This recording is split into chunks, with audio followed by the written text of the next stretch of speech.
Baik, assalamualaikum warahmatullahi wabarakatuh, teman-teman sekalian. Terima kasih atas kesempatannya. Sebelumnya saya minta maaf karena memang agak sedikit telat ya. Nah, semoga bisa disusul. Mudah-mudahan juga suara saya kali ini agak jelas daripada video-video selanjutnya. Saya sudah coba pakai headset, tapi headsetnya agak bermasalah. Mungkin agak sedikit bunyi-bunyi bising ya. Baik, kita langsung saja. Pertama-tama teman-teman sekalian, saya sudah share di grup tentang satu aplikasi yang cukup sangat berguna. Namanya itu adalah ke SCRP. Nah, ini mirror yang cukup sangat ringan lah menurut saya. Di sini teman-teman bisa langsung klik saja. Saya sudah kirim di grup ya, tinggal nanti dipakai saja. Nah, kita bisa menampilkan mirroring dari handphone kita ya, untuk menampilkan videonya. Baik, tanpa panjang lebar lagi, kita langsung saja ya biar lebih cepat. Pertama-tama kita langsung masuk di project baru, studio. Nah, kita tunggu dulu sebentar, seperti biasa. Agak sedikit lama memang ya, jadi ya nggak apa-apa lah. Untuk kali ini kita langsung saja masuk kita buat project baru. Tentunya tinggal tekan saja atau pilih Start New Android Studio. Kemudian di sini ada, mungkin sudah di tugas-tugas sebelumnya teman-teman sudah paham lah ya, di template project awalnya kita itu Android Studio menyediakan beberapa template, antara lain ada basic activity, empty activity, button navigation, terus kemudian ada navigation crawler, terus master detail, full screen activity, fragment model, sampai ada Google Map Activity yang nantinya tinggal langsung digunakan, tinggal kita masukkan saja logika-logikanya seperti apa nanti ya. Kalau sudah, kita langsung next. Nah, next di sini kita akan masuk di salah satu folder, maksudnya nama ya. Jadi kita tinggal ketikkan saja bebas. Kalau di sini kita masukkan saja praktikum 4 kalau nggak salah ya. Kalau nggak salah berarti salah ya, tapi nggak jadi masalah, silakan. Terus package name ini nanti ketika teman-teman sudah bikin aplikasi dan nanti mau bikin domainnya seperti apa untuk dipublish, sorry ada motor lewat, untuk dipublish di Play Store misalnya, itu harus unik lah, pokoknya harus ada nama yang unik dan belum digunakan orang lain. Nextnya ada save lokasi seperti biasa, di mana lokasi project kita disimpan. And then ada bahasa. Di sini kita akan coba menggunakan Kotlin saja, karena di Kotlin kita juga bisa menggunakan Java, kita juga bisa menggunakan Kotlin, dan banyak hal bisa lebih mudah menggunakan Kotlin. Nextnya ada minimum SDK. Di sini saya pilih Android 5.0 Lollipop, karena Lollipop menurut mereka, ada surveinya langsung di sini, sudah sekitar 94% support menggunakan Android Lollipop ya. Kalau mau cek lebih detail bisa help me choose. Nah, di sini nih, teman-teman mau pakai apa saja boleh. Sini ada Lollipop, ada KitKat dan segala macam. Jelly Bean paling banyak 96, bebas, teman-teman mau coba pakai yang mana saja boleh, no problem. Kalau sudah, kita finish ya. Seperti biasa, kita tunggu dulu sebentar.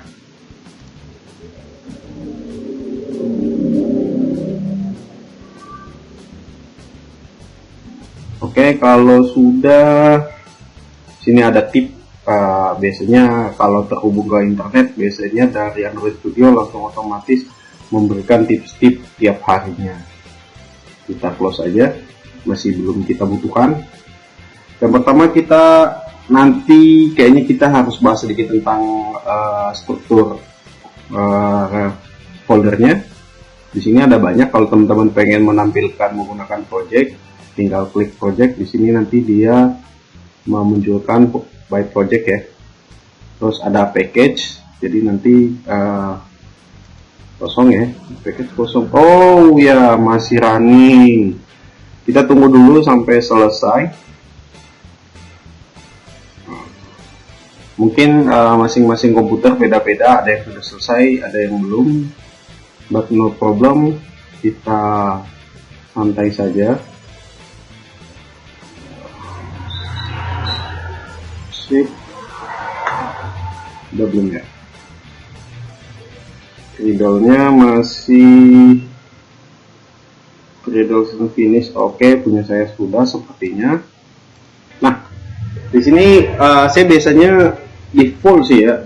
Saya kalau mau menampilkan project saya pakai yang default aja, Android. Di sini lebih mudah karena sudah familiar ya dalam development Android Studio lah, mobile maksudnya Android. Nah, di sini ada folder aplikasi, kemudian ada manifest. Manifest berisi tentang Android Manifest XML. Android Manifest XML, terus kemudian ada folder Java. Di folder Java itu ada main activity yang ini. Kemudian terakhir ada, bukan terakhir sebenarnya, masih ada juga yang Android test dan Android test ini biarin aja, ini default, no problem. Kemudian ada folder rest. Folder rest. Dalam folder rest ada drawable, ada layout, ada map, ada value. Kalau drawable itu berisi nanti tentang kalau teman-teman pengen isi gambar, background, boleh langsung dimasukkan di sini, boleh drag and drop, langsung diklik aja kirim ke sini juga no problem, boleh. Terus di layout ada main activity yang ini. Nah, di main activity ini isinya itu tentang layout yang nanti akan kita desain. Nah, di layout desain juga ini terdapat dua model. Ada, saya biasanya pakai yang model kayak begini. Jadi ada strip antara tampilan layout langsung sama codingannya. Nextnya ada map. Map ini kita masukkan seperti ini, logo, icon dan lain-lain, itu tempatnya map. Sama ini juga launchernya untuk menampilkan, nanti akan kita bahas. Sedangkan value-nya tuh ada 3. Value itu sebenarnya kayak rule yang kita buat kalau kita main CSS. Nah, value-nya kita setting di sini, ada warna, ada string, ada style-nya. Oke ya. Selanjutnya apalagi yang akan kita bahas? Mungkin kita bahas ini dulu lah. Di sini kalau teman-teman kayak di sini punya saya langsung terdeteksi handphone saya. Dia otomatis kalau versi 3 ke atas sudah nggak perlu repot-repot. Teman-teman tinggal colokin dan dia langsung mendeteksi secara langsung. Otomatis kalau yang ini kita pakai aplikasi mirroring ya, yang tadi sudah saya kirimkan di grup. Tinggal teman-teman manfaatkan saja, sisanya sudah. Nah, kemarin kan ada beberapa teman-teman yang masih bingung bagaimana sih cara menghubungkan handphone sama ini Android Studio. Kalau versi 3 gampang teman-teman, nggak sama kayak dulu lagi ya.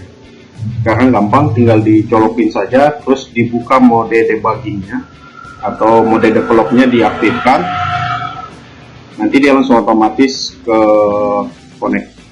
Sebelahnya ada run, kalau kita mau running aplikasi. Terus ada debugging. Debugging itu fungsinya untuk mengecek apakah sudah benar atau masih ada error atau tidaknya.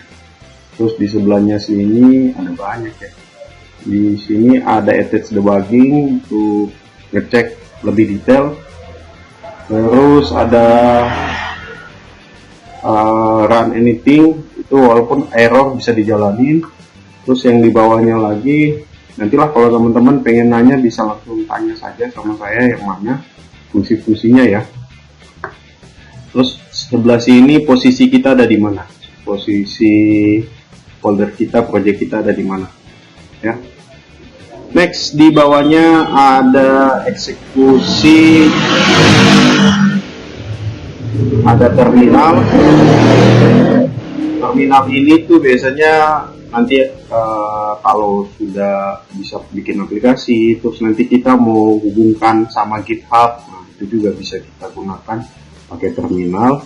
Terus ada build ini untuk lihat ada proses-proses apa saja yang terjadi. Barusan baru ada satu proses yang dilangsungkan, yaitu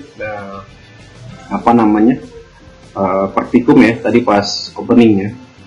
Terus ada log chat, di sini kita lihat apa-apa saja yang barusan terjadi, sama to-do ini misalnya kita bikin satu, misalnya text view kita pasangkan to-do, biar nanti ketika teman-teman sudah codingan terus codingannya banyak, nah to-do itu bisa berfungsi kayak jalan cepat lah, kita bisa langsung di situ. Atau misalnya text view-nya belum selesai, besok saja lah kita pasang to-do aja di sini, nanti tinggal dicari to-do-nya di mana. Oke, baik, itu saja mungkin ya. Nanti kalau mau tanya detail-detailnya boleh, kita akan coba bikin. Nah, kemarin kita sempat bahas di tugas pertama bagaimana menjalankan Hello World ya. Kemarin kan kita sempat bikin Hello World. Di sini Hello World-nya. Oh iya, saya belum bahas fungsi-fungsinya ya. Kayaknya ini lebih penting. Yang pertama itu ada Android Manifest. Android Manifest ini isinya untuk apa? Isinya itu, fungsinya atau isinya itu nanti kita akan menampilkan aktiviti mana saja yang akan muncul duluan, seperti ini. Kan di sini ada kategori, kita bikin intent filter, terus actionnya intent action main, kategorinya Android intent, kategori launcher.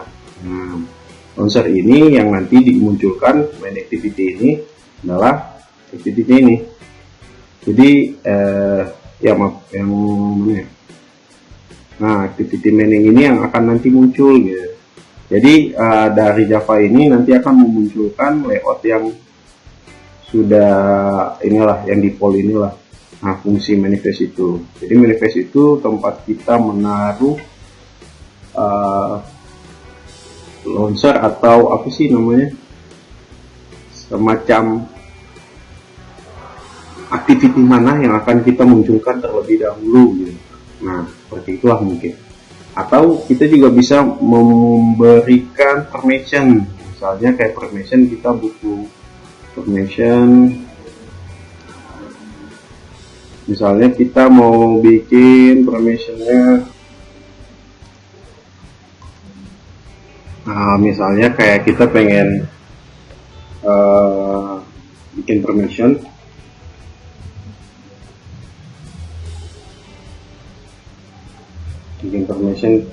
kamera lah ya. Nah, kita bikin khusus permission, terus kita ini di sini ada banyak, kayak kita pengen permissionnya kita minta kamera. Biasanya kayak ada aplikasi-aplikasi yang aktifkan kamera, terus ada lokasi, terus ada media lokasi, network, ataupun wifi dan segala macam. Nah, di sini tempatnya teman-teman bisa gunakan di sini untuk mengaktifkannya. Terus selanjutnya kalau di main activity Java ini nanti kita akan memberikan logika-logika seperti nanti kita menjalankan menghubungkan activity main kita sama Android Manifest dan segala macam. Nanti logikanya kita menggunakan main activity yang ada di Java ini. Nah, dan di sini teman-teman bisa menggunakan bahasa Java, juga bisa menggunakan Kotlin. Misalnya kayak kita cari, kalau di Java kan ada, kalau kita cari variabel, cari ID, kita bisa pakai find ID, atau kita bisa pakai yang model-model dari Kotlin yang lain yang lebih terbaru lah. Nanti kita akan coba bahas di pertemuan kita ya. Untuk itu kita kayak kemarin kita coba dulu apakah yang ini sudah bisa ditampilkan di wajah kita, sudah bisa ditampilkan atau belum ya. Kita tinggal coba jalankan saja. Tadi kebetulan kita sudah menghubungkan dengan komputer dengan handphone kita.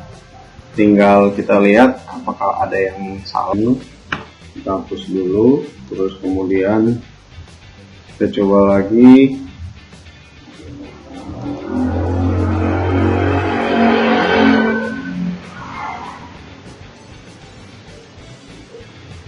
Enaknya di Android Studio itu dia tuh agak sedikit sensitif. Ketika ada salah, dia langsung notifikasi salahnya di mana.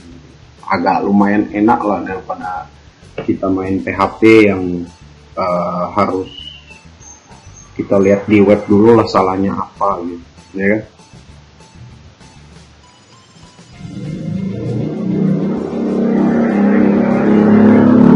Nah, agak sedikit lama ya, jadi ya ditunggu saja lah.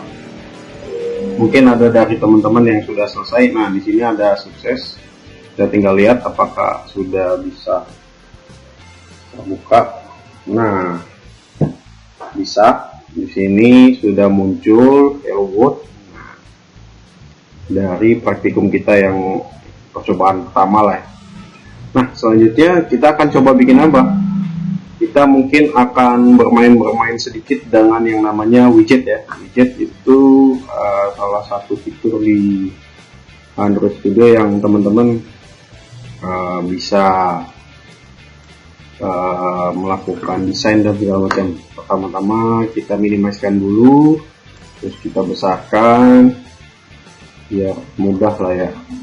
Hello world. Oke. Start not responding. Oke. Nah, di sini di tampilan default biasanya dia menggunakan constraint. Kalau constraint itu tampilannya secara full. Kita ganti tampilannya jadi linear layout dulu aja lah.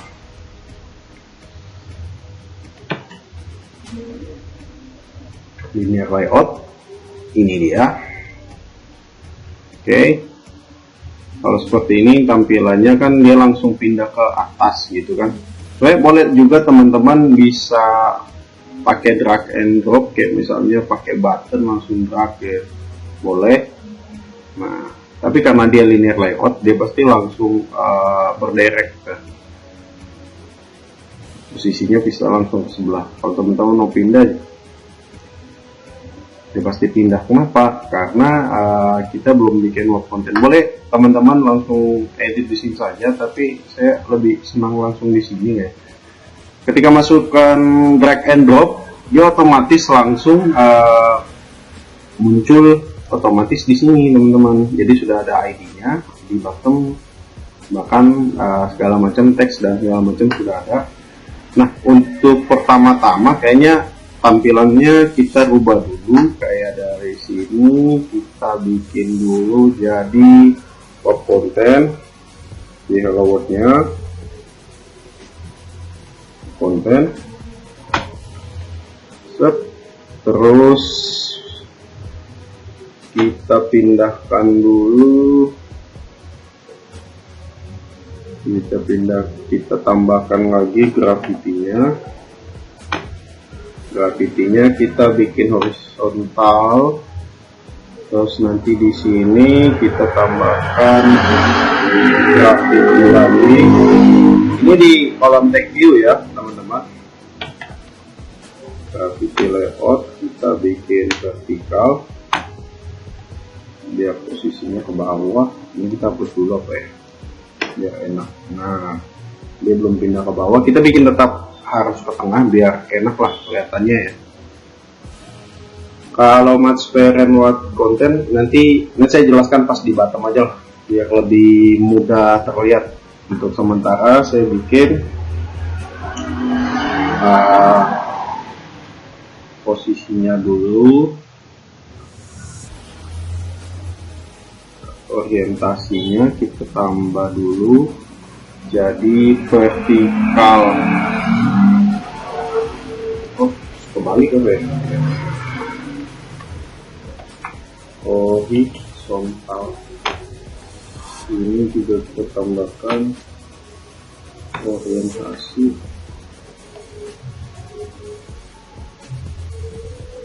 Masih di atas, di sini kita bikin masperan aja. Masperan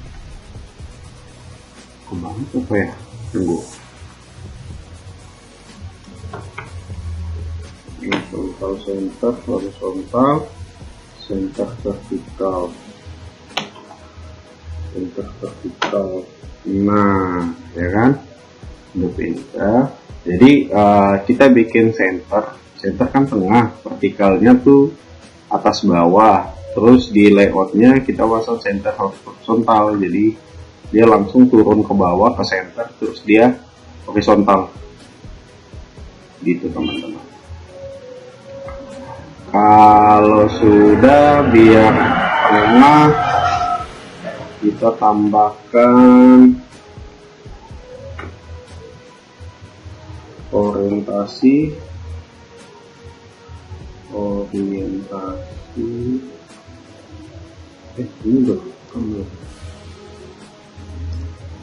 orientasi konten masperan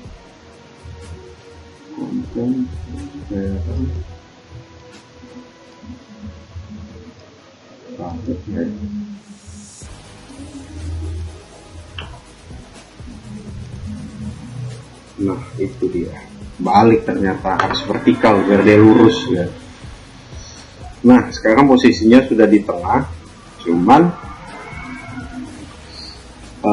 berbeda dengan yang tadi ya. Kalau yang tadi posisinya langsung pakai constraint, ini kita pakai layout. Nah, selanjutnya kita ganti saja ini sembarang lah. Oh ya, ini nggak perlu, kita hapus saja. Karena kita sudah pakai linear layoutnya dengan tagnya hello world. Terus kemudian kita bikin bottom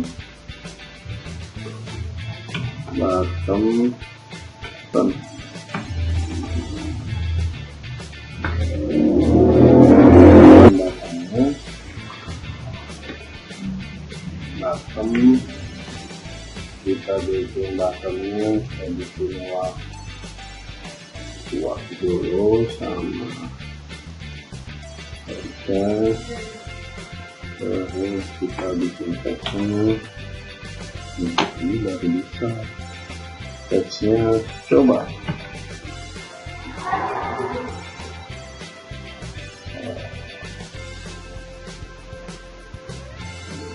tombol aja lah, tombol. Terus kita bikin ID-nya. Nah fungsi ID itu sebenarnya biar nanti gampang kita pengennya. Nah ini kita tambahkan tombol, ID tombol. Terus nanti itu kita bikin gravitinya, karena posisinya dia ini kan ada di tengah, jadi posisinya dia ada di tengah, jadi kita pindahkan dia ke tengah pakai gravity layout. Kita bikin samakan saja sama di atas, kita bikin horizontal, maka dia langsung pindah. Sekarang kita sudah punya tombol dengan ID, kita sudah punya text view. Selanjutnya kita akan coba menggunakan tombol ini, menggunakan fitur box aja lah, yang mudah-mudah lah. Kita coba pakai box. Oke, torch, terus kita masuk ke apa namanya fitur torch. Torch itu sebenarnya sudah sering teman-teman lihat semacam notif ya, alert lah kalau di ini, semacam alert. Di sini kita akan coba menggunakan widget tombol tadi, menggabungkan dengan fitur torch. Dimana kita menggunakannya, kita akan menerapkannya di main activity Java kita ya, atau di Kotlin kita. Sebenarnya di sini kayak di sini kan yang mau nanti di inisialisasinya itu ada di activity main. Jadi kita tinggal masukkan di sebelah sini, terus kita bikin file aja lah, nggak usah variabel file. File itu variabel yang nilainya sudah pasti dan tidak bisa dirubah-rubah lagi, teman-teman. Nah, terus kita panggil tadi ID-nya itu adalah berupa tombol ya. Nah, sini kita bikin saja ID-nya adalah tombol. Terus kita tombol,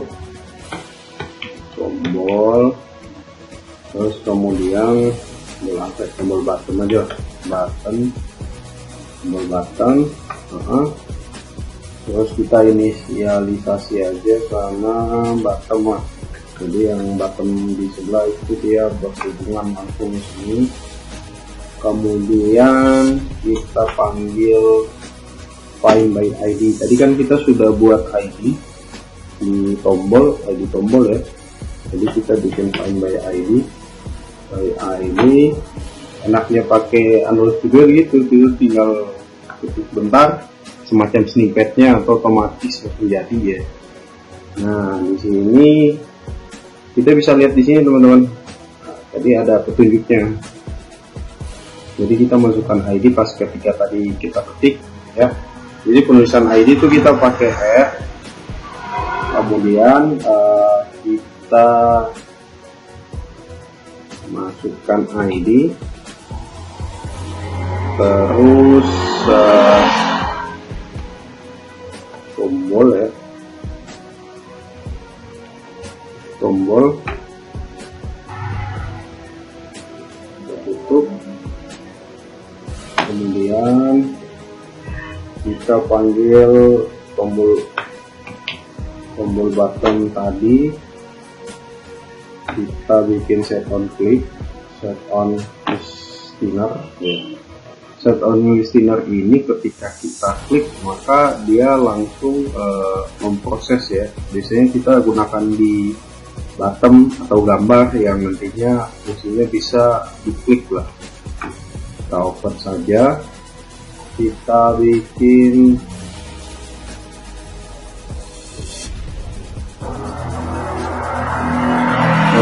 sorry kayaknya tadi sedikit bermasalah sama Ahmad ya. Tadi terakhir tuh dapat kesalahannya di sini, kurang tanda koma, ternyata tidak terekam.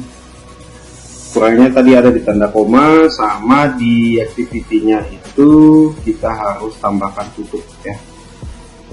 Dan tadi saya bicara panjang lebar ternyata tidak terekam.